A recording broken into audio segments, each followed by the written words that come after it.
Charla sobre las canonizaciones. En algún momento fue más de actualidad cuando estaban las canonizaciones de Pablo VI y de Juan XXIII. Sin embargo, pues en cualquier momento vamos a canonizar a cualquier otro, a Gregorio Hernández, no sé si ya lo canonizaron, están ahí. En fin. Martín Lutero también en cualquier momento lo canonizan. Entonces es interesante estudiar ese tema de las canonizaciones, ver un poquito qué es lo que la Iglesia siempre dijo de las canonizaciones y entender por qué ahora las canonizaciones, les doy la conclusión de la charla, las canonizaciones modernas no garantizan nada. Es simplemente la opinión, una opinión emitida, digamos así, que puede equivocarse y si el criterio que usan está mal usado, muchas veces se equivoca. No significa que todas las canonizaciones modernas sean de gente mala, digamos así. No, todos los que canonizaron son malos, no. Simplemente que el proceso que se utiliza no da garantías de que realmente lo que me está afirmando es verdad. Bueno, no se preocupen, al final van a entender mejor lo que les estoy diciendo. Entonces, ¿qué es canonizar? ¿Qué es canonizar? Canonizar es dar un juicio de que alguien tiene santidad de vida. Es decir, que alguien es santo. Pero no alcanza simplemente, porque a veces uno piensa, el que está canonizado, lo que me está afirmando la Iglesia es que está en el cielo. No, digamos, lo afirma. Evidentemente un santo canonizado está en el cielo, sí. Pero no es eso lo que afirma, eso es muy poquito. La Iglesia afirma mucho más cuando canoniza a alguien. O sea, afirma que tiene una santidad de vida heroica, enorme, inmensa, que es un modelo a imitar, además. O sea, me lo está proponiendo como un ejemplo a imitar. Y un intercesor al que yo le puedo pedir porque tiene mucho poder delante de Dios para alcanzar cosas a la gente que está aquí abajo. Pero fíjense, no sé, que un niño, no sé, recién bautizado que muere, no es canonizable. Y muere en estado de gracia, recibe la gracia, imagínense un niño que lo bautizan y muere, recibe la gracia, está en estado de gracia y si muere va directo al cielo, pero no es canonizable. Porque no es un modelo a imitar y no tuvo una santidad de vida heroica. Tuvo la santidad de vida mínima, que es el de un recién bautizado. ¿Un intercesor invocar? Sí, porque uno le puede rezar perfectamente porque está cerca de Dios. Sí, sin problema, y va a interceder especialmente por sus familiares. Bueno, ¿qué criterio usa la Iglesia a la hora de canonizar a alguien? Tengo que juzgar sobre la santidad de vida. Pero es muy fácil, es una materia, una cosa es decir, digamos así, en abstracto, qué es un santo, y otra cosa es juzgar en concreto en la vida de alguien si tal persona fue un santo o no. Eso es muy difícil, realmente es algo en lo que fácilmente uno se puede equivocar. Piense que para eso uno está usando testimonios humanos, las personas que lo conocieron, a veces no tiene toda la información. No sé, ya digo, si hay alguien que le tenía envidia y me está mintiendo, o al revés, alguien que lo veneraba y me esconde pecados o faltas de la persona, pues es muy difícil a la hora de que yo tengo determinados elementos para juzgar, dar una certeza de eso. Y además, lo peor de todo y lo que siempre voy a tener escondido son las intenciones con las que alguien hace algo. Ya digo, siempre cuento el caso de la historia de San Bruno, que había muerto un sacristán, parece que tenía una fama de santidad muy grande, porque daba muchas limosnas, era muy piadoso, un hombre pues muy prudente, le pedían consejo muchas veces y él lo daba, dedicado en el templo para lo que fuera. La cuestión es que muere y en el medio de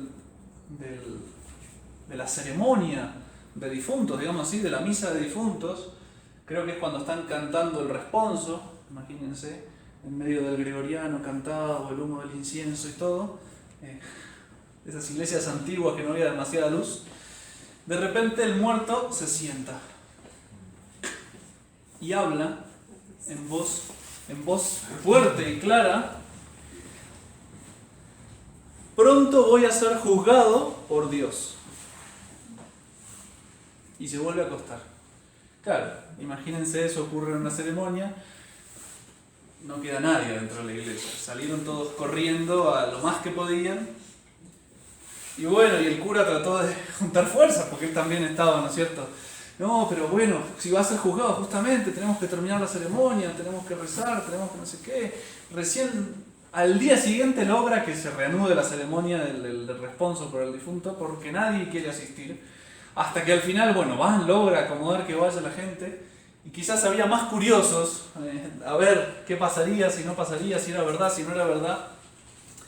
Llegan al mismo momento de la ceremonia y el difunto se vuelve a sentar y dice: en el santo juicio de Dios estoy siendo juzgado. Y se vuelve a acostar. Voló todo el mundo de la iglesia, no quedó nadie.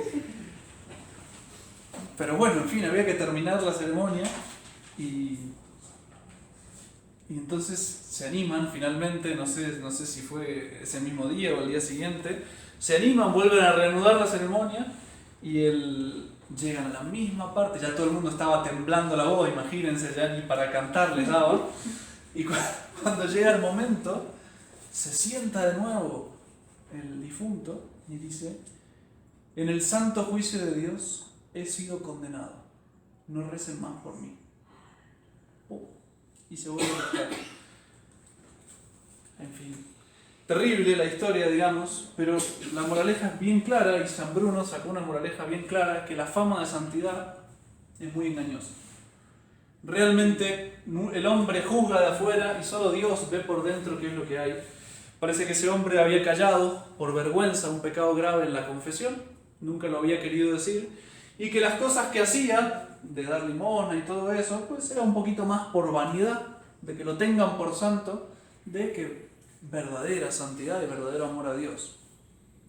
San Bruno por eso pues decidió enterrarse, digamos así, en la soledad. Fundó pues una congregación con el tiempo, se hizo ermitaño, digamos así.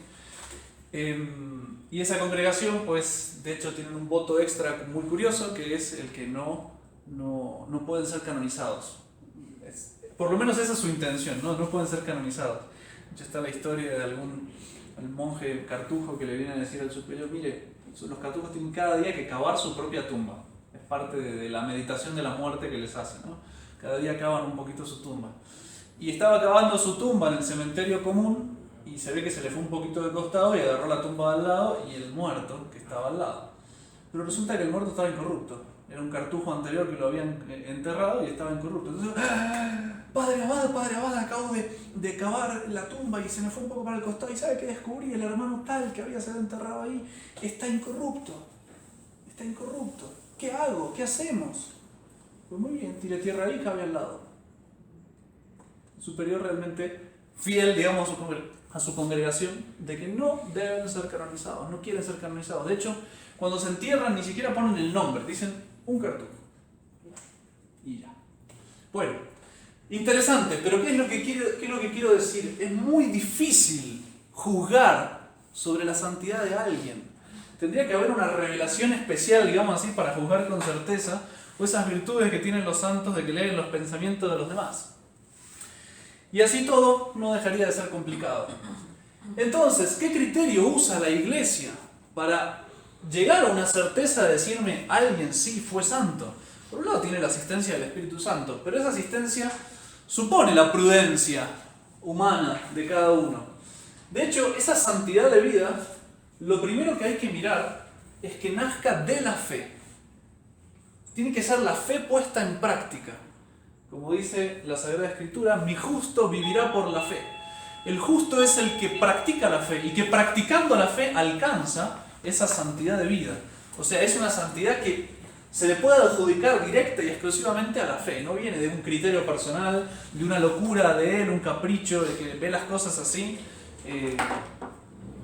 Cuando di la primera vez la charla, había venido a Argentina hace poco y había visto una película de la Segunda Guerra Mundial. Los yanquis, como decimos en Argentina, los estadounidenses contra los japoneses. Y hay un estadounidense que se enrola y tiene una especie de voto de no tocar nunca un arma. Bueno, si la vieron la película es interesante, me da rabia un poco. Sí, exactamente. Es testigo de Jehová. Y el hombre hace una cosa heroica, humanamente hablando, de salvar no sé qué cantidad, si 30, adelante, si 30 o más soldados de los estadounidenses, haciendo algo que realmente esté el límite de las fuerzas humanas. Primero que eso es una vez en la vida, porque el resto de la vida de ese hombre no sé si vale algo. Y segundo, que eso no lo hace por la fe verdadera. No es una verdadera santidad de vida. Es un error, digamos así, que en algunos casos la acierta y en otros casos no la acierta. Realmente no es una persona que en toda su vida pueda ser considerada santa. Ese caso es evidente, pero hay otros casos que no son tan evidentes. Gente muy buena que aparentemente hace algo espectacular, de dar un montón de limosna, y lo está haciendo tal vez por una cuestión de que me vean.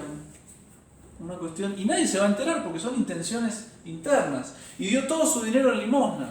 Y tal vez lo hizo porque tenía una idea muy rara de que si se quedaba con ese dinero se iba a condenar, qué sé yo. Y la iglesia no dice directamente eso. Sí aconseja la limosna, sí aconseja la pobreza, pero no dice eso. Entonces, hay que ver realmente que esa santidad venga de la fe. Y si eso se puede, digamos así, humanamente, con toda la prudencia y con todos los datos, se puede juzgar, además, normalmente se pide la confirmación divina por los milagros. Entonces, esa es la relación que hay entre los tres elementos que se van a juzgar: fe, santidad de vida y milagros. Esa santidad tiene que nacer de la fe, tiene que ser la fe puesta en práctica, y no solo la fe puesta en práctica, sino en un grado heroico, en un grado muy alto, como para que pueda servir de modelo a los demás. Y una vez que yo vi eso, además pido una confirmación divina, milagrosa, para estar seguro de que no me estoy equivocando. Porque cuando hablo de cosas concretas, la vida de una persona que yo no la puedo conocer entera, siempre la iglesia tiene un poco de miedo de equivocarse, y hace falta esa confirmación divina para estar tranquilo y decir, bueno, entonces sí, lo canonizo. Vamos a ir paso por paso, ese es como el criterio general, y vamos a mirar un poquito cada uno de esos tres puntos en particular. El proceso tradicional, por este lado, y el proceso moderno, que fue lo que se ha modificado y por qué deja de dar garantías de infalibilidad. Siempre la iglesia decía que si se utilizaba este criterio, se consideraba que las canonizaciones son infalibles. Es decir, que la iglesia no se equivoca y tiene asistencia del Espíritu Santo. ¿Por qué? Recuerden las condiciones de la infalibilidad. Las 4 condiciones resumidas en una sola frase es un maestro que impone una verdad como necesaria para salvarse, si quieren. O sea, el maestro de la iglesia, que habla como maestro supremo de la iglesia, que está imponiendo no cualquier cosa, sino una verdad, o sea, algo que es verdad y lo demás es falso, y como necesario para salvarse. Que hay maestros que pueden hablar como maestros sobre verdades, pero no imponerlas. En mi opinión, de que esto es la verdad y no los impongo.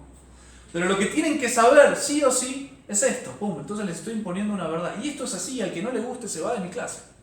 Más o menos así es como funciona la infalibilidad de la iglesia. Es un maestro que está enseñando una verdad, la impone como necesaria para salvarse. El que la cree se salva y el que no se condena. Punto. Entonces, la iglesia dice que esto normalmente también goza de la infalibilidad. Sí, una verdad de fe, perdón, que impone una verdad de fe. Porque esto tiene una repercusión, canonizar a un santo, en la fe tiene una repercusión enorme. No es directo que la fe, canonizar a un santo no es un dogma de fe. ¿Qué quiero decir con eso? Lo que les decía, o sea, una cosa es hacer un manual de moral, de decir qué es lo que tengo que hacer para ser santo y qué es lo que no tengo que hacer para ser santo, en el abstracto, y otra cosa es en el concreto juzgar si realmente esa persona cumplió eso o no lo cumplió, y de qué modo lo cumplió y en qué grado lo cumplió. Ya empiezo a tener ahí una cuestión de prudencia humana, de conocimiento histórico en el fondo, de testimonios de autoridades que le empiezo a creer a distintas personas, que me hace más difícil afirmar como verdad de fe. Pero ¿qué pasa? Como es algo que tiene tanta consecuencia en la iglesia, porque yo les puedo escribir un manual de moral, pero ustedes en su vida no van a leer un manual de moral. Tal vez alguien lee un párrafo, otro, el sacerdote sí porque lo estudia, pero ustedes no van a leer un manual de moral. Lo que van a hacer muchas veces es leer o mirar una película de la vida de un santo, escuchar sermones sobre la vida de un santo. Eso sí que lo van a hacer, y escuchar sermones sobre eso. Realmente, el ejemplo de la vida de un santo es lo que termina educando a la gente en lo que debe hacer y lo que no debe hacer. Y es lo que arrastra a la gente a hacer las cosas bien y apartarse de las cosas malas. Entonces tiene una repercusión muy pero muy grande. Por eso la iglesia se tomaba todo el trabajo, digamos así, todo este criterio, y eso es lo que hacía a los teólogos creer bien, que goza de infalibilidad la canonización de un santo. Porque la influencia que tiene en moral y en fe en todos los fieles es muy grande. Bien, no es absolutamente directa la infalibilidad. ¿Qué quiere decir? Que si yo no guardo esta preocupación del método y del criterio a usar, por más que tenga un montón de repercusión en la moral de la gente, yo no tengo ninguna garantía de infalibilidad. Y mucho menos si yo lo estoy afirmando como papa con autoridad de maestro que impone una verdad como necesaria para salvarse. ¿Sí? Bueno, que eso lo tengan en cuenta porque siempre vamos a volver en todo el problema de la crisis moderna es que se ha dejado de enseñar como maestro. Ya no es esto es así, te guste o no. Es, bueno, algunos dicen que es así. De hecho, ya no existe más el índice, la condena de los errores que se está mirando el maestro, mirando a ver qué alumno se equivoca para corregirlos. No, ya no es eso, sino es el diálogo. Es el diálogo, la doctrina de la fe, vamos a expresar nuestra doctrina de la fe, pero no vamos a andar juzgando. Bueno, vamos directamente al proceso tradicional. Entonces, primer punto que se juzga es la fe. ¿Qué es lo que se juzga? Todos los escritos, todas las palabras, todo lo que pueda haber dicho el santo, si está de acuerdo a la fe católica, a la revelación. Es el maestro, la iglesia se para como maestro tomando el examen a su alumno. A ver, alumno, ¿usted qué me escribió aquí? Esto. Ah, bueno. Y hay justamente ya cuando empieza el proceso, hay que se llama el abogado del diablo, que justamente lo que va a tratar de hacer es demostrar que el alumno se equivocó. Entonces, está el maestro y esta frase, ¿cómo se entiende? Y el abogado del diablo, no, eso se entiende mal, porque fíjese que si usted hace esto así acá, se contradice con la doctrina de la iglesia. Y está todo, digamos así, un juicio, abogado del diablo y abogado de Dios, digamos así, la causa del santo, que va a defender que eso se entiende bien en este contexto, en el otro, tal cosa, tal cosa, tal otra. Si el juicio de eso se aprueba, bueno, excelente, podemos hablar de que esa persona pues tiene una fe ortodoxa, la ortodoxia de la fe, digamos así, la pureza de la fe. Después hay que demostrar, o vamos por partes un poquito más acá, el cómo, bueno, que no haya ningún error. De hecho, si hay un pequeño error en la fe, claramente un error, por más que sea sin mala voluntad de la persona, si hay un error en la fe, pues ya es muy probable que el proceso se tire a la basura y por más que haya sido un santo y haya hecho milagros, hasta ahí llegó. Hasta ahí llegó. Y segundo, no alcanza que no haya error.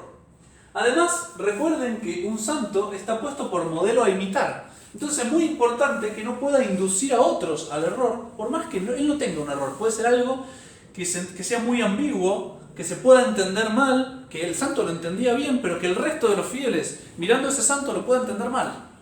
Y es algo muy, muy claro, y de hecho esto va a hacer muchas veces que los procesos de canonización se demoren hasta que cambien las circunstancias. Porque hace falta juzgar de la oportunidad. ¿Es oportuno canonizar a este santo o no? ¿Le va a hacer bien a las almas? ¿Va a ser un modelo para que puedan seguir en la fe y en la santidad de vida? ¿Sí o no? Por más que el santo haya sido muy santo, si no va a ser un modelo oportuno para este momento, el proceso de canonización de nuevo se aplaza o se deja o se tira. Si hay un error en el santo, ya se tira a la basura. Un error serio, se tira a la basura. Si puede inducir a otros al error, aunque él no tenga un error propiamente, pues entonces puede ser que sea aplazado o que quede ahí, digamos, en el tintero un poco para siempre, pobre. Segundo, ver la santidad de vida, lo que les decía, tiene que ser esa fe puesta en práctica. O sea, tiene que haber sido santo por practicar de la fe, por vivir de la fe. No puede ser una especie de bondad o bonachón natural por convicciones personales que no son las convicciones de la fe. Entonces tiene que ser realmente un catecismo con patas, digamos así. Tiene que ser una persona que haya vivido de eso. Y no solo la fe en la práctica, sino en la práctica hasta el heroísmo. O sea, tiene que ser, repito, un héroe. Tiene que ser alguien que además tiene que servir de modelo para todos. O sea, tiene que estar más arriba que todos para que todos vayan allá. Porque si yo le pongo a la gente un santo más o menos, pues lo que voy a hacer es que algunos que son más santos vayan hacia abajo. O sea, les estoy bajando. Siempre el modelo tiene que ser lo más alto posible. Esa heroicidad de virtudes significa que es un santo que está habitualmente movido por los dones del Espíritu Santo. Yo he dado alguna vez una charla sobre los dones del Espíritu Santo, no me quiero alargar demasiado, pero una cosa es moverse por las virtudes y otra cosa es ser movido por el Espíritu Santo a través de los dones. El que se mueve por las virtudes tiene un conocimiento de fe. Yo me sé mi catecismo y trato de aplicarlo en la práctica acá y ahora según mis luces. El que se mueve por el Espíritu Santo ya está movido directamente por Dios según las luces de Dios, que son bastante más amplias que las nuestras. Porque yo hay muchas cosas que con la fe no puedo juzgar. Yo no puedo juzgar el interior de nadie por la fe porque no lo tengo. Pero si Dios, que conoce el interior de las personas, me mueve a determinadas cosas, puedo ir mucho más lejos de lo que podría con mi propia inteligencia iluminada con la fe. Por poner un ejemplo, se considera, y en los manuales de moral está, que el sacerdote que es violento con un penitente que se viene a confesar, comete un pecado grave. ¿Por qué? Porque le está haciendo más difícil a la persona confesarse y probablemente no se vuelva a confesar. O por lo menos se lo estoy complicando mucho. Tal vez hasta puede perder la fe, o sea, es muy grave una cosa así. Un sacerdote que se pone violento cuando alguien viene a confesarse. Bueno, resulta que el Padre Pío, no es un santo canonizado de la antigua, pero no importa, el Padre Pío resulta que les decía de todo a los penitentes, los mandaba de nuevo, que se fueran, los echaba, les gritaba. Y alguna vez se lo hicieron ver, pero Padre, ¿cómo va a hacer usted eso? No sé qué, no sé cuánto. Y el Padre Pío decía, pero fíjense, que yo siempre que trato, entre comillas, mal a alguien, después vuelven siempre mejor dispuestos. ¿Por qué? Y porque se estaba moviendo ya con Dios, que Dios sabía que para esa persona le convenía ser un poco más fuerte. Y Dios tenía esa certeza de que no iba a fallar. Y de hecho lo decía, ven, fíjense que nunca un penitente que yo trato así se va y pierde la fe. No, siempre vuelven después y mejor preparados, mejor dispuestos. Bueno, eso es una señal clara de que lo estaba moviendo, por lo menos en ese tipo de casos, el Espíritu Santo.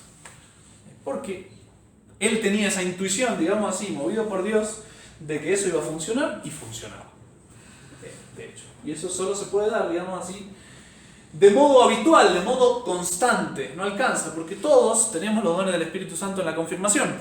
Y eso significa que Dios nuestro Señor, en circunstancias de nuestra vida particulares, nos puede mover. Y eso necesita de nuestra parte una especial docilidad. Hay momentos en que por la gravedad del asunto, nosotros estamos muy conscientes de que necesitamos a Dios y rezamos y esperamos que nuestro Señor nos ayude, nos ilumine porque no sé qué hacer y de repente las cosas las hacemos y salen y funcionan. Bueno, puede ser que en esos casos, y es muy probable, que el Espíritu Santo mismo nos esté moviendo.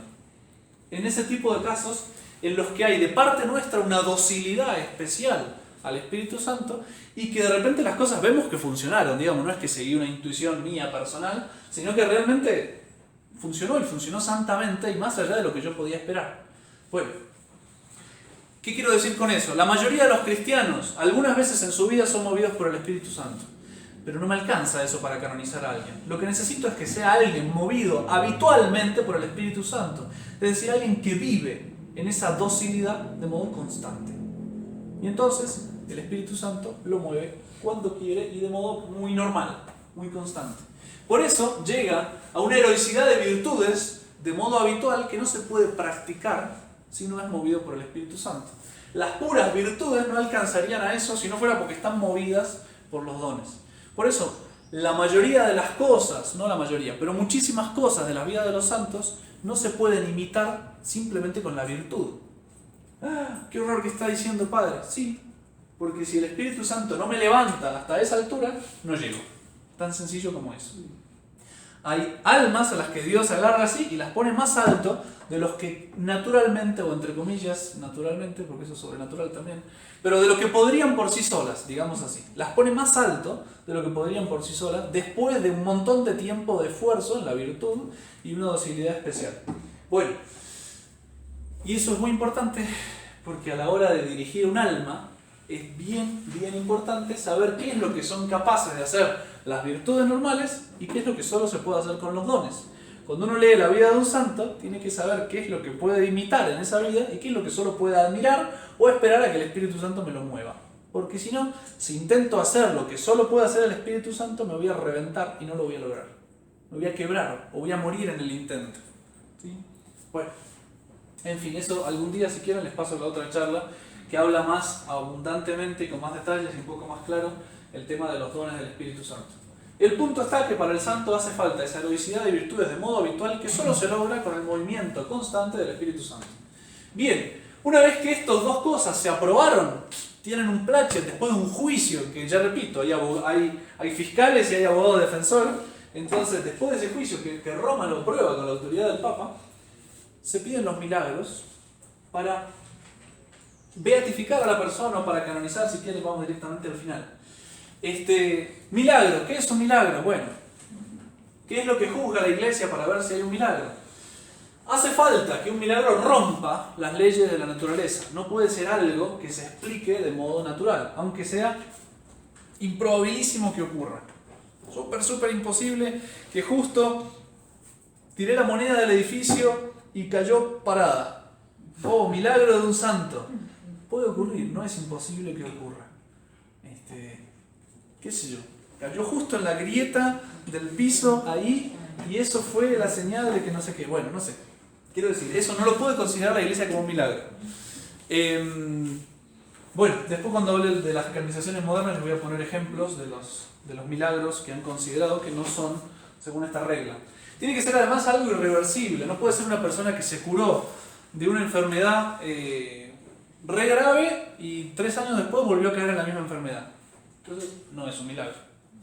Tiene que haber alguna explicación natural o algo de intervención demoníaca. Que eso es muy común en los falsos milagros que hace el demonio, que haya curaciones que duren un tiempo hasta que el demonio se corre.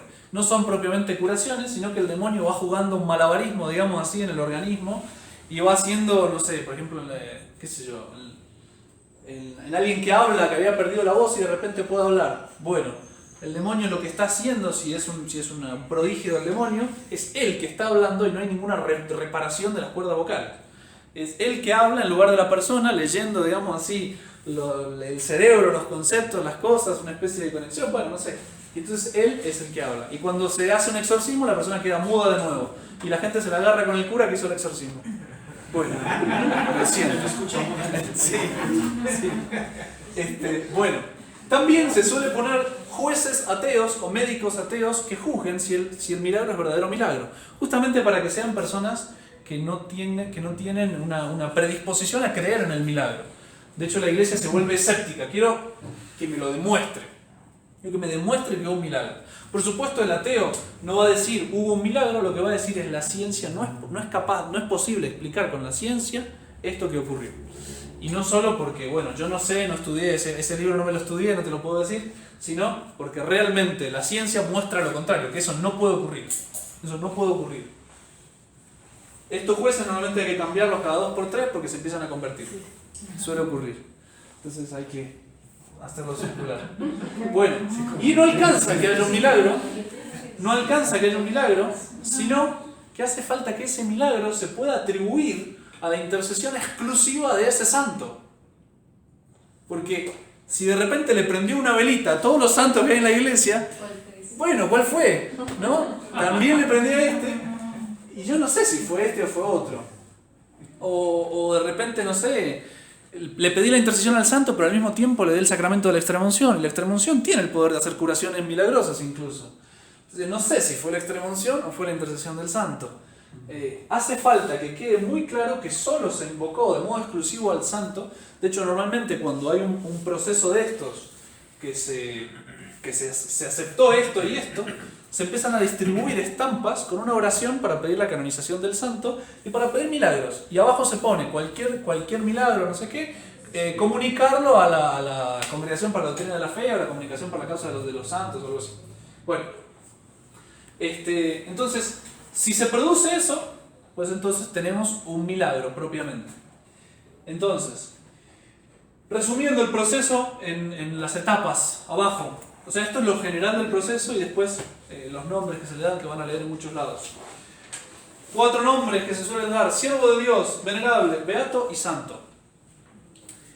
Normalmente el proceso arranca en la diócesis. En la diócesis donde la persona, no sé, era de España, Y entonces el obispo de España, no sé, entonces empieza a mirar y empieza a recoger información, tiene mucha fama de santidad, vamos a mirar un poquito más, quiénes lo conocieron, testimonios, fotos, cosas, textos, reúname todo lo que encuentren de esta persona, lo estudia la diócesis y si realmente el obispo le parece que es una persona santa, pues entonces el obispo o encarga a alguien que vaya a presentar la causa a Roma.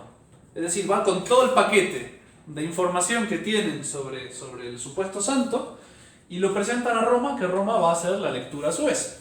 Entonces hay una persona en Roma que agarra, y delegado por el Papa, por supuesto, y empieza a leerse todo lo que hay sobre esta persona.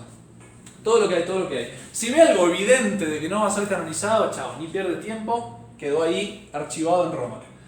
Si le parece que va muy bien y que tendría alguna posibilidad, digamos así, de llegar a los altares, pues entonces Roma da, después de un pequeño juicio cortito, el nihil obstat, nada impide proceder al proceso de canonización, es decir, comienza formalmente el proceso de canonización.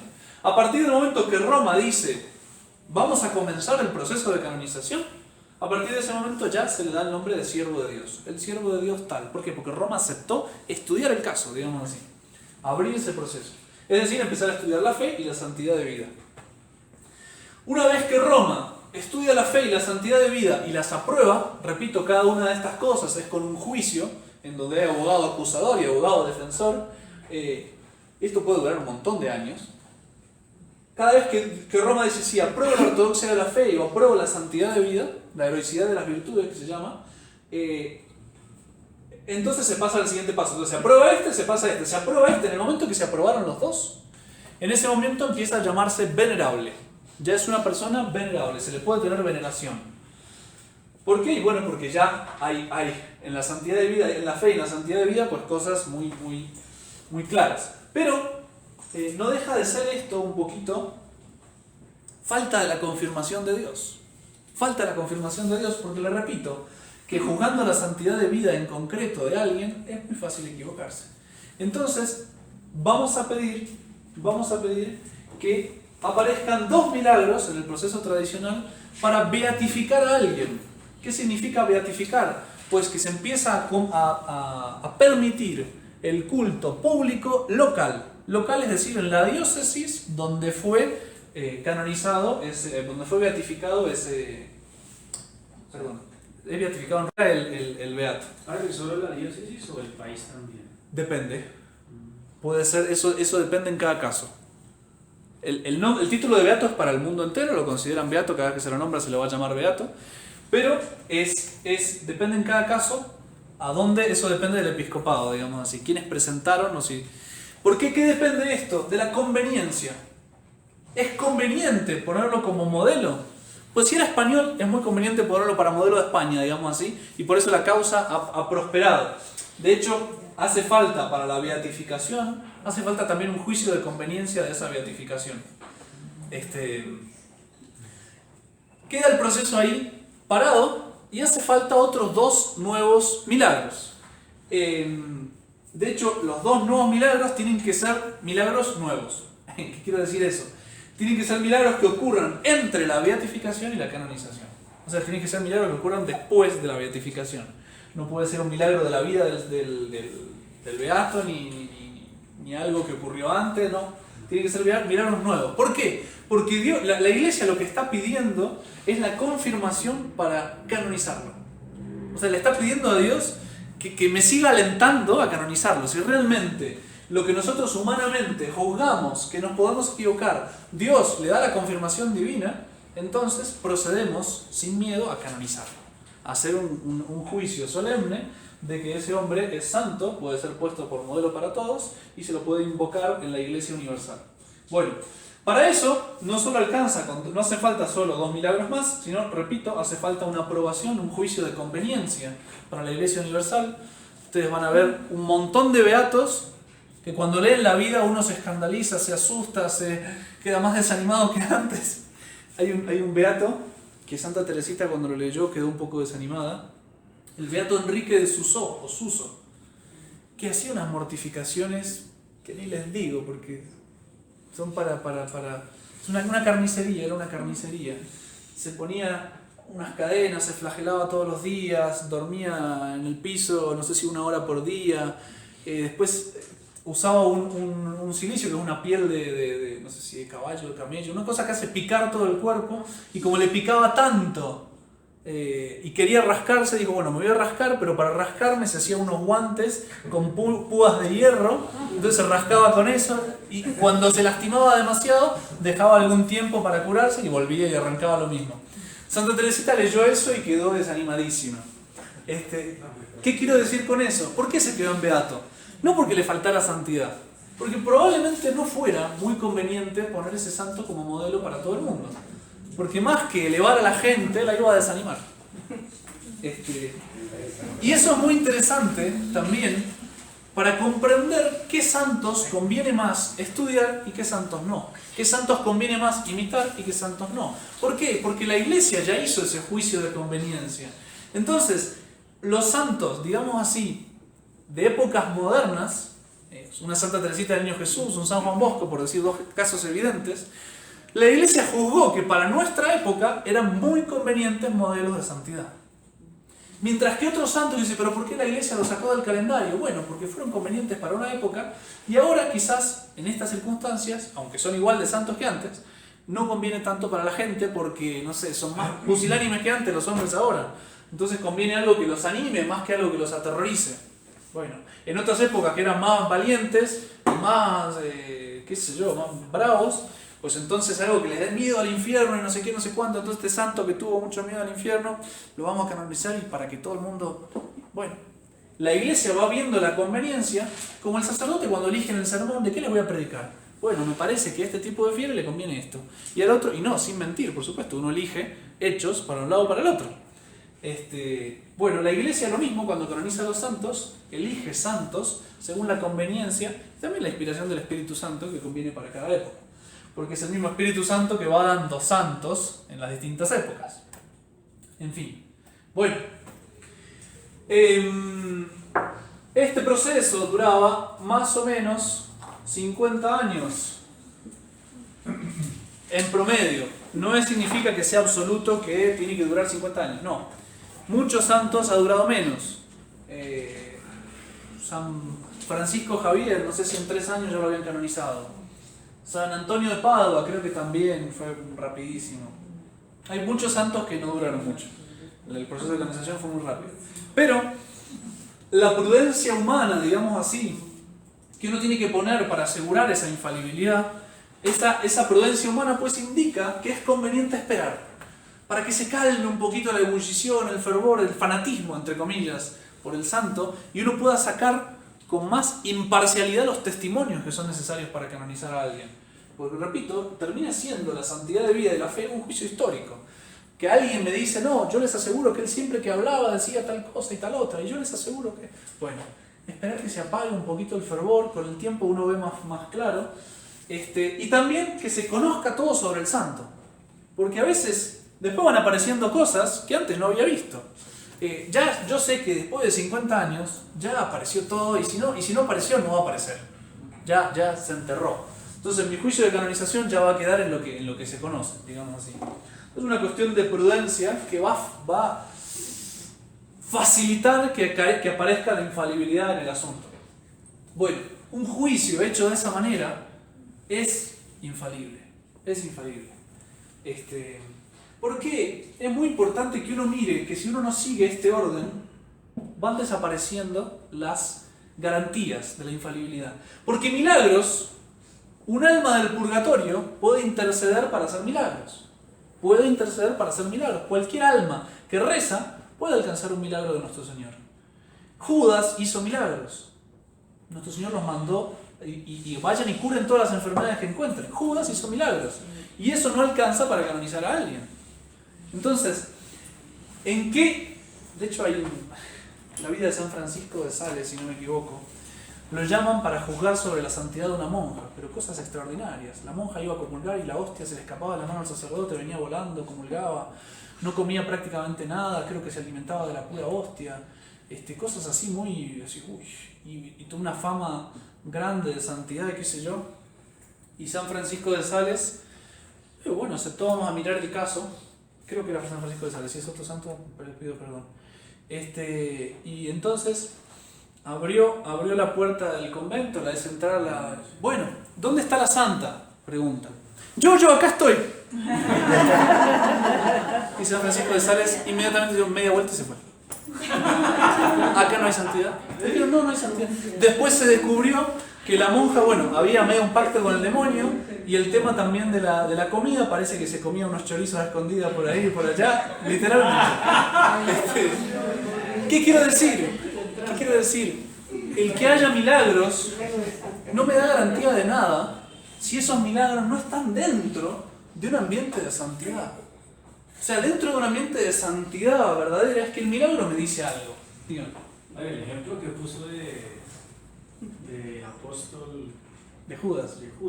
Eso me parece particular, ¿no? Es curioso. Porque él sí hizo los milagros en el nombre del Señor. Sí. ¿Hay otros casos de pronto que hayan hecho? En los comienzos de la iglesia hay muchísimos casos de esos. De hecho, cada una de las personas normalmente tenía carismas, gracias que no son dadas para la santificación de la persona, sino para la edificación de la iglesia. La idea de que la iglesia, el deseo de nuestro Señor de que la iglesia se difundiera rápido, hizo que multiplicara de modo muy abundante en los primeros tiempos esos carismas. El hablar en lengua, si ustedes leen las epístolas de San Pablo hasta los regaña por el mal uso de los carismas. Oiga, pero cuando si alguien va a interpretar, si alguien va a hablar en lenguas, que haya alguien que interprete, porque si no estamos perdiendo el tiempo. Pues, cosas así, pero vos decís, o por favor, no se peleen para hablar todos, que hable uno a la vez. Y son toda gente que tienen cosas milagrosas, cosas que son carismas, que repito, pasa que el punto está en que los carismas no santifican a la persona. Yo puedo hacer milagros y estar en pecado mortal. Dios, con el tiempo, lo que va haciendo es, cuando ya la iglesia se distribuyó, es guardar como celosamente, digamos así, esos carismas, esas cosas milagrosas, los reserva para los santos. De a poco, cada vez más. Pero en los primeros tiempos era muy normal que todo el mundo que recibía el Espíritu Santo tuviese algún tipo de carisma. Dios, cuando la iglesia se difundió, cuando ya no fue más necesario eso, lo fue quitando. Lo fue quitando y cada vez fue menos frecuente. Pero no podría pasar que uno tuviera algún don de esos y haya gente que tenga un don de leer las conciencias, y es cierto, y lo tiene, y no es un santo. Cada vez es menos frecuente, Dios ha permitido que eso sea cada vez menos frecuente, pero podría pasar. O alguien que tuviera el don de curar enfermedades y no fuera un santo. Y hay gente que tiene don de curar enfermedades. Bueno, en fin, no deja de ser interesante, son carismas. De hecho, parece que era así, que los reyes católicos de los distintos países Dios les había dado determinados poderes particulares para poder curar distintas enfermedades o hacer distintas cosas. No me acuerdo ahora los casos particulares, pero alguna vez sí he leído, por ejemplo, creo que el rey de Portugal podía curar enfermedades de garganta. Y yo decía, pero qué raro, sí. Y Dios se lo daba, pues para el bien de la cristiandad, digamos así, también para levantar la figura del rey y facilitarle a todos la obediencia, pero no fue ningún santo canonizado. Digamos, ¿qué quiero decir? Puede ocurrir eso y no necesariamente tiene que estar en la santidad. Cuando el milagro es una garantía de la santidad, es una garantía de la afirmación divina, y cuando está dentro de un ambiente de santidad. Pero la misma santidad es dudosa si no está en un ambiente de fe totalmente ortodoxa. Dígame, Hans. Ese tema de los milagros, entonces, ¿puede salir de la Iglesia Católica? Sí, digamos, podría tranquilamente salir afuera. Musulmanes haciendo milagros. No es lo normal, para nada, pero podría. Es lo mismo que yo puedo rezar, yo le puedo rezar a Dios si estoy en pecado mortal. Sí. Bueno, pues si le puedo rezar a Dios, Dios me puede conceder un milagro. Un musulmán le puede rezar a Dios, podría ser que él no creyera demasiado, pero dije, pero le voy a rezar al Dios de los cristianos para pedirle un milagro, podría recibir un milagro de parte de Dios.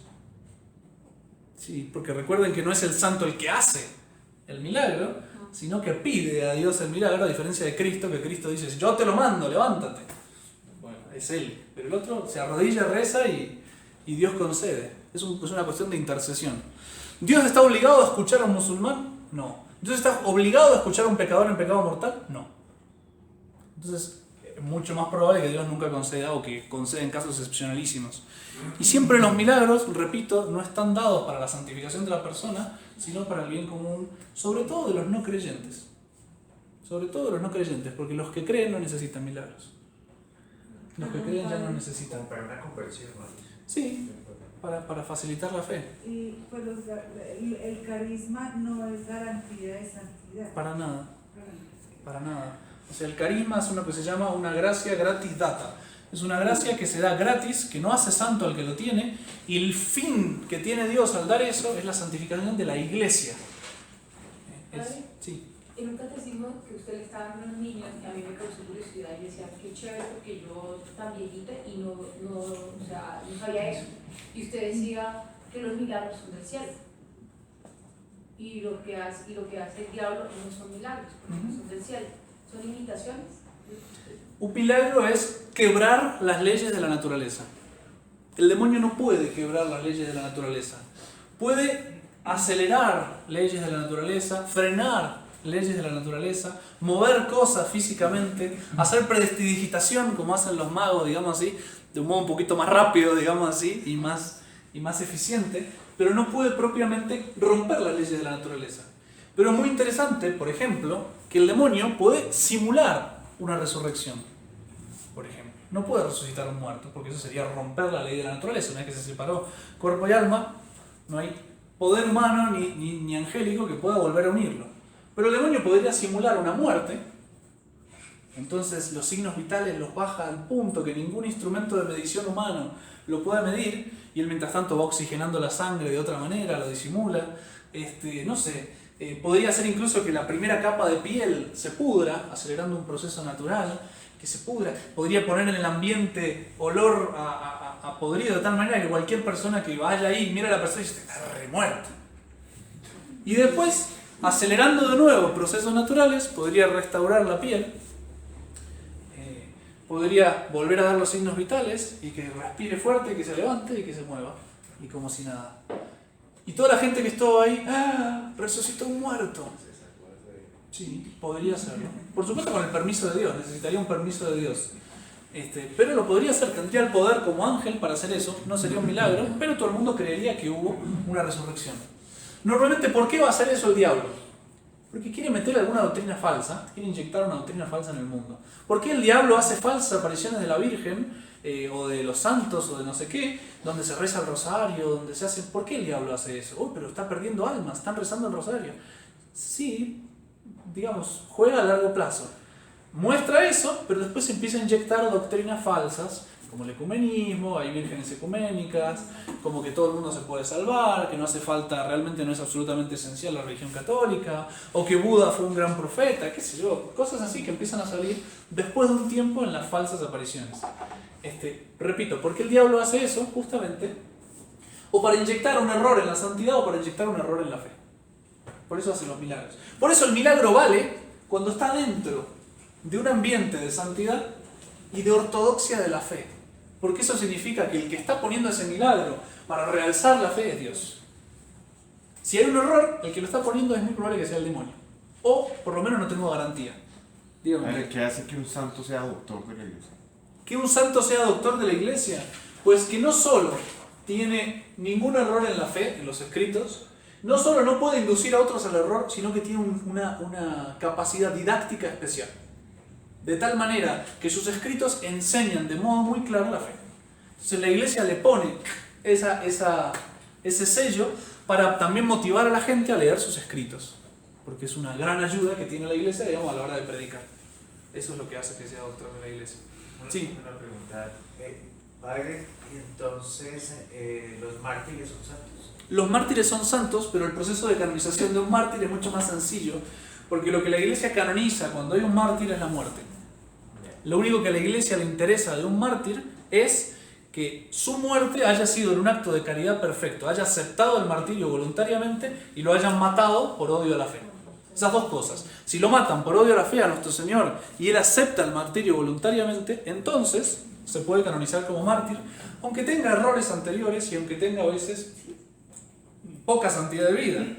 De hecho hay Me acuerdo uno que sale en el martirologio, que lo quieren martirizar, reniega de la fe y sale corriendo. Y después lo agarra la mamá y le empieza a dar que no sé qué, que sos un cobarde, que no sé cuánto. Y vuelve y acepta el martirio y es mártir. La mamá y la hermana. La mamá y la hermana. Así se Santas mujeres.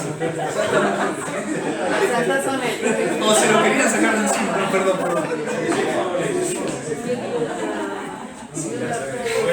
O el famoso que ahora se habla, el canon, ¿cómo se llama?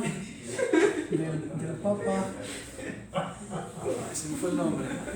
Ahora están sacando lo sacaron hace tiempo, ¿no? Los estudiosos, entre comillas, de la historia de la iglesia y qué sé yo, el canon de un papa que muere mártir, y entonces dice ese texto primitivo que escribió, no sé si saben.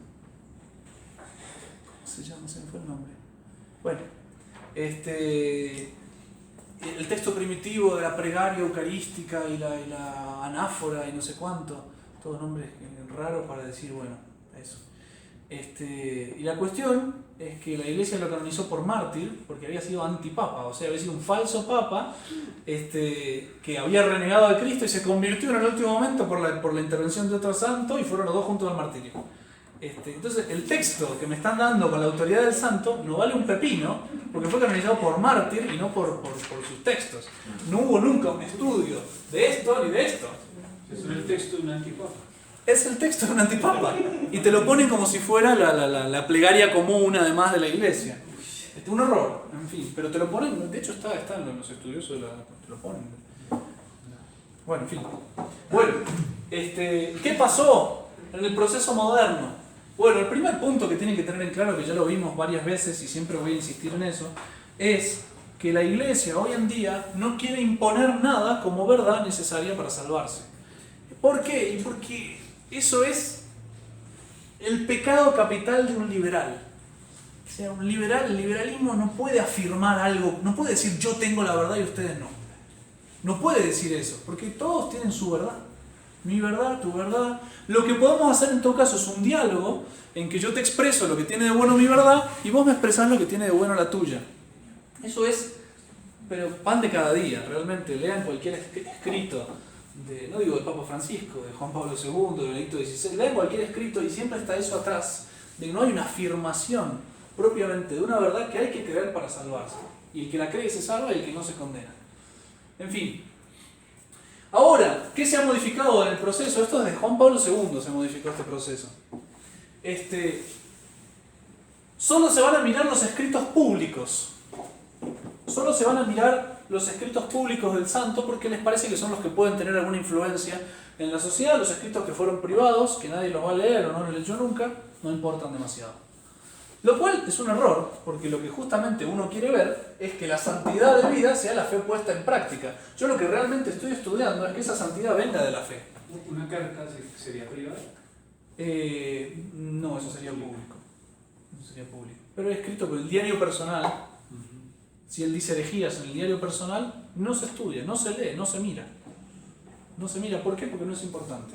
Mentira, sí es importante ver justamente lo que yo tengo que ver constantemente, es que haya vivido de su fe y que su fe no tenga errores. Porque si hay errores en la fe, entonces esa santidad no está viniendo propiamente de la fe. Y les digo más, la heroicidad de virtudes no es compatible con errores en la fe. Por eso, cualquier errorcito acá me está diciendo que no hay verdadera heroicidad de virtudes. Porque el Espíritu Santo, si me está moviendo de modo habitual, no me puede mover de modo habitual los errores contra la fe. Se ven todos los santos canonizados que hay una intuición increíble para detectar cualquier error en la fe, por pequeño que sea. Y aunque no hubieran estudiado nunca teología, tienen esa intuición que es como fruto del Espíritu Santo que los mueve y les hace detectar o decir o hablar con claridad de cosas de la fe que, repito, nunca estudiaron. De hecho, nos reíamos en el seminario en una lectura del comedor. Nos reíamos bien, digamos, no en burla ni nada, sino que San Martín de Porres, que barría, digamos así, nunca había estudiado nada y qué sé yo, lo consultaban para cosas de teología y en un momento le preguntan una cuestión de teología, que en realidad es de filosofía más que de teología, que es si hay distinción, no van a entender nada, pero no importa, si hay distinción entre esencia y acto de ser en Dios. Y él responde, justo a lo que estábamos estudiando en teología en ese momento, y él responde tac, tac, tac, con una claridad espectacular, que nunca estudió nada. Si no puede haber en Dios distinción entre esencia y acto de ser, porque es el acto puro, no sé qué, su esencia es justamente ser. Bueno, una cosa así, ¿de dónde sacó eso? Bueno, justamente porque al estar movido habitualmente por el Espíritu Santo, sobre todo por el don de consejo, no puede haber errores en la fe. Por eso lo primero que miro es esto: si hay un error en la fe, señal clara de que no hay de modo habitual una heredación de virtudes. Entonces, ya, se cayó lo del medio.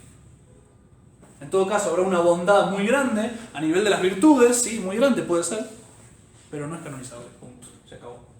Bueno, son escritos públicos, entonces... ¿Tampoco llegaría a Beato, padre? ¿Quién? O sea, ese ejemplo. No, para nada. No, para llegar a Beato tienen que estar estos dos puestos. Correcto.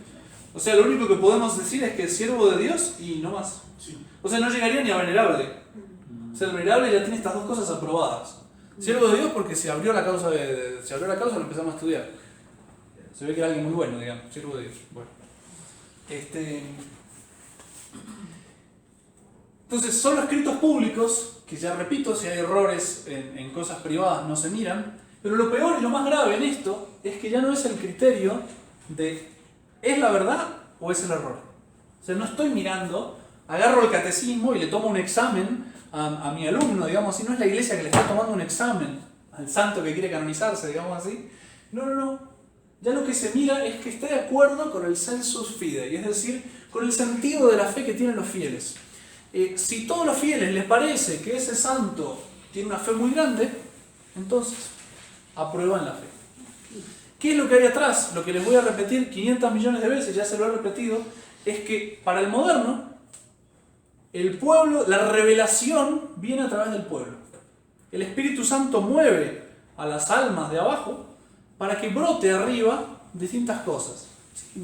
Sean los dogmas, por un lado, sean los santos canonizables, sea la verdad de alguna revelación. Entonces el criterio que van a tener para la verdad de un santo es si la gente le tiene devoción. O sea, el Espíritu Santo se volvió demócrata. Sí, tal cual. Literal. Sí, Eso es la teología de la liberación. también, digamos, la teología de la liberación ya es una consecuencia de eso. Pero hay un montón de otras cosas que no son teología de la liberación que tienen eso adentro. De hecho, el que hace esta reforma en el proceso de canonización es Juan Pablo II, que fue el que canonizó la teología de la liberación. A Leonardo Bosch, que canonizó, que condenó. Perdón.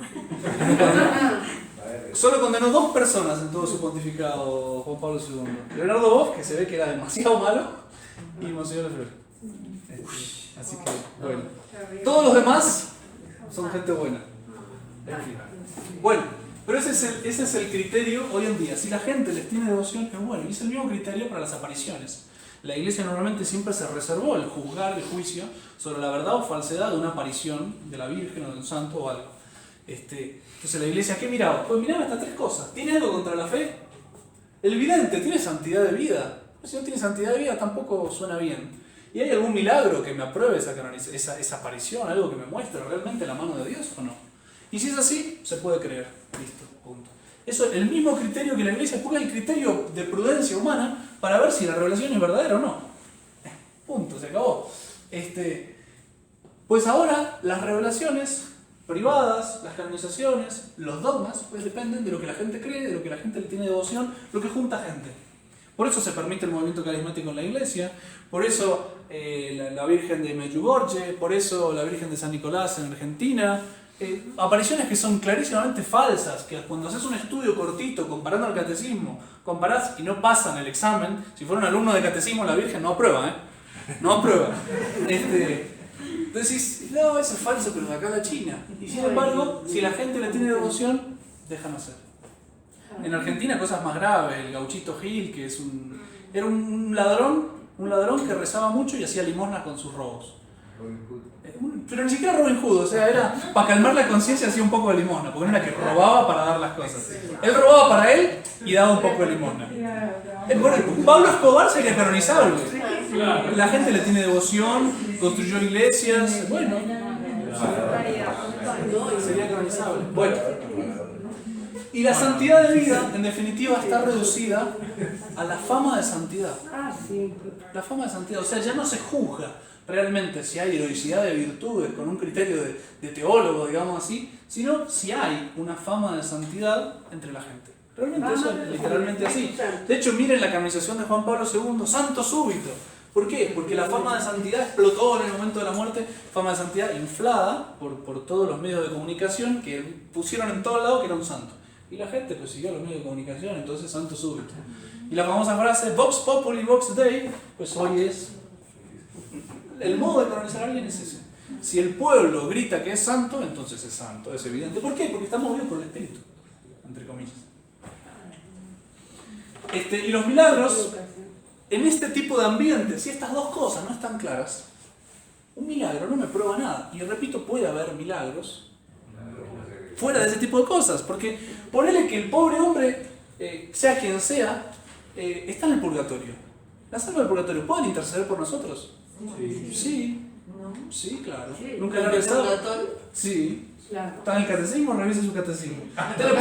Usted le puede rezar a las almas del purgatorio y ellas pueden interceder por nosotros. Sí. Y si pueden rezarle a Dios, ¿por qué no le van a poder rezar a Dios las almas del purgatorio? Sí, claro. Le pueden rezar a Dios. Entonces Dios puede concederles milagros.